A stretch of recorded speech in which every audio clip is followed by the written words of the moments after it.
सबसे मज़ेदार ये है जो होने वाला इस देश में, जो श्रीलंका में हुआ, जो भक्तगण हैं इनके भक्त ही इनकी कुटाई करने वाले हैं, भक्त ही इनकी सुताई करने वाले हैं, क्योंकि झेल तो भक्त भी रहा है। हम जैसे लोग जो कि सरकार, इस फांसीवादी सरकार से, इस जन विरोधी सरकार से, इस दलित विरोधी, पिछड़ा विरोधी, आरक्षण विरोधी सरकार से हम जैसे लोग लोहा लेते रहे हैं, मुकदमा झेलते रहे हैं। हम लोगों को तो इस स्थिति का अंदाजा है 2014 के पहले से ही कि जब बीजेपी सरकार आएगी तक तो क्या होगा, नौकरियां खत्म हो जाएगी, महंगाई बढ़ेगी, असंतोष बढ़ेगा, रोजगार खत्म हो जाएगा, प्राइवेटाइजेशन हो जाएगा, पूरे देश को विकास के नाम पर बेच दिया जाएगा। हम जैसे लोग तो मानसिक रूप से तैयार हैं तब से और लड़ रहे हैं, लेकिन जो भक्तजन हैं जिनको लग रहा था कि राम राज आएगा तो बड़ा मजा आएगा, राम राज आएगा तो दूध तेल की नदियां बहेंगी,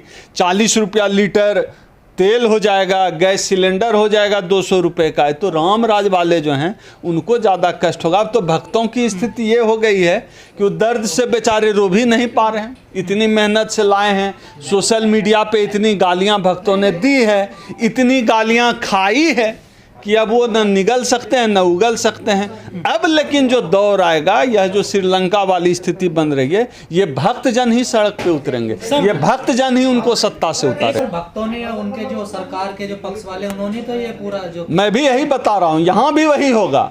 ये भक्त, इनकी ज़्यादा एक्सपेक्टेशन थी ना, हम जैसे लोग तो तैयार ही थे उस स्थिति के लिए, भक्त तैयार नहीं थे। भक्तों को लगता था 40 रुपया लीटर सरसों तेल हो जाएगा, पेट्रोल डीजल 10 रुपया 5 रुपया हो जाएगा, हर अकाउंट में 15 लाख आएंगे, गैस सिलेंडर 200 रुपये का हो जाएगा। तो भक्तों को लगता, हमको तो पता था क्या होगा, भक्त तैयार नहीं थे मानसिक रूप से इसके लिए, तो भक्त झेलेंगे इसको, और ये क्रांति भी भक्त ही करेंगे। धीरज धरिए थोड़ा। सर, जो हिंदू राष्ट्र रहा है, अभी एक एग्जाम्पल मैं इसमें और ऐड कर देता हूँ। ये जो किसान जातियाँ हैं, जो लोग धरना पर आंदोलन में बैठे थे, आपको क्या लगता है किस पार्टी के वोटर रहे? उसी पार्टी के वोटर रहे ना। तो इनसे तो सब त्रस्त हैं। जो सरकारी नौकरी में जो बड़े बड़े अधिकारी हैं जिनका निजीकरण किया जा रहा है, वो किसके लोग हैं, किसको वोट दिया है, पता करिए जरा।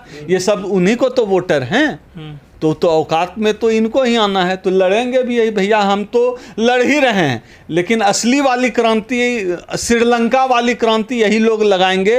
और ये भक्त लोग हैं, हनुमान भी हैं, अभी ये अपने ही पूंछ में आग लगा के यहाँ वाली लंका को जलाएंगे। हिंदू राष्ट्र रहा सर नेपाल, वहाँ भी ऐसी ही स्थिति बनी हुई है।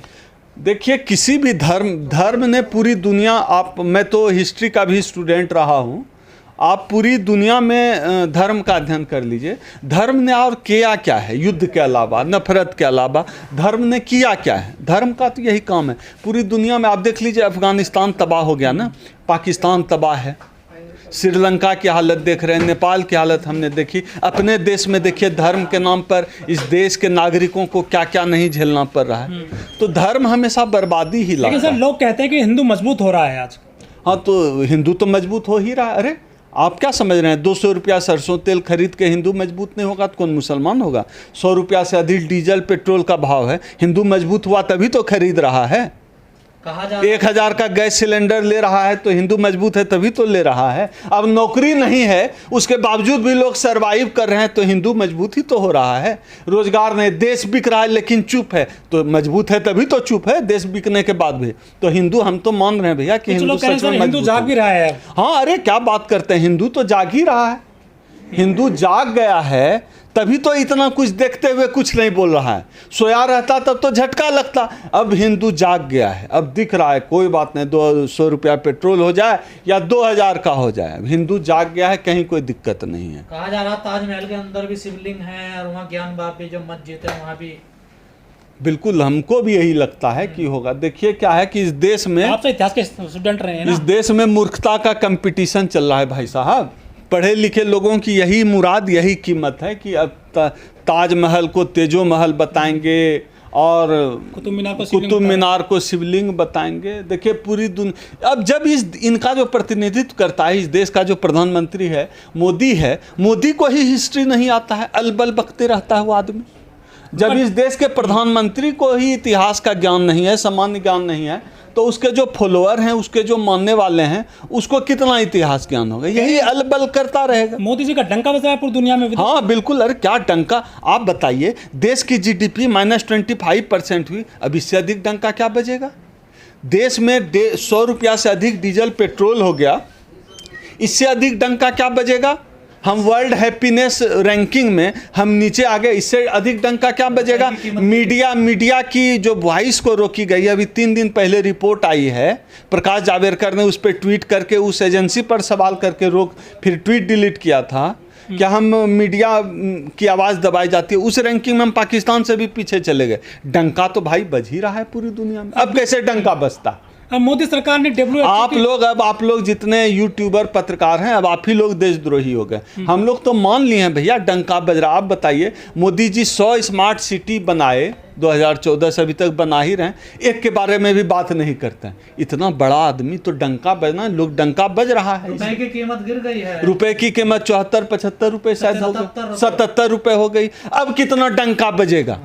अब आप लोग लग रहा है मोदी जी का ही डंका बजाने के चक्कर में दुनिया में मोदी जी के नाम का खूब डंका बज रहा है। हमको याद है एक प्रमुख अर्थशास्त्री जिसका नाम उस समय नरेंद्र दाभोलकर, क्या मोदी पूरा नाम भी नहीं पता भी है, तो मोदी हुआ करता था। उन्होंने उस प्रमुख अर्थशास्त्री ने कहा था कि जिस देश का प्रधानमंत्री जितना गिरता है, रुपया उतना ही गिरता है। तो अब मोदी जी का ही, मोदी जी ने कहा था। हाँ, तो उनका ये बयान है, यूट्यूब में पड़ा हुआ है कि जिस देश का प्रधानमंत्री जितना गिरता है, उस देश का जो है रुपया उतना ही गिरता है। अभी तो अब 77 रुपये आप ही लोग बता रहे हैं कि हो गया है। अब कितना गिरे हैं खुद ही बता दें। मोदी सरकार से अर्थव्यवस्था के क्षेत्र में कामयाब नहीं हो रही है, इसके पीछे क्या तो मोदी जी अर्थव्यवस्था किस क्षेत्र में कामयाब हो रहे हैं? हर क्षेत्र में फेल हैं। इस देश में दलित उत्पीड़न की घटनाएं बढ़ गई है, आदिवासियों से ज़मीन छीनने की घटनाएं बढ़ गई है, महिला उत्पीड़न की घटनाएं बढ़ गई है, रोजगार नहीं है, महंगाई नहीं है, इकोनॉमिकल मोर्चे पे फेल हैं ही, मीडिया को सच बोलने की आज़ादी नहीं है, लोग अपनी बात नहीं कह सकते हैं, प्रोटेस्ट नहीं कर पा रहे हैं, सच कहने पर रोक है।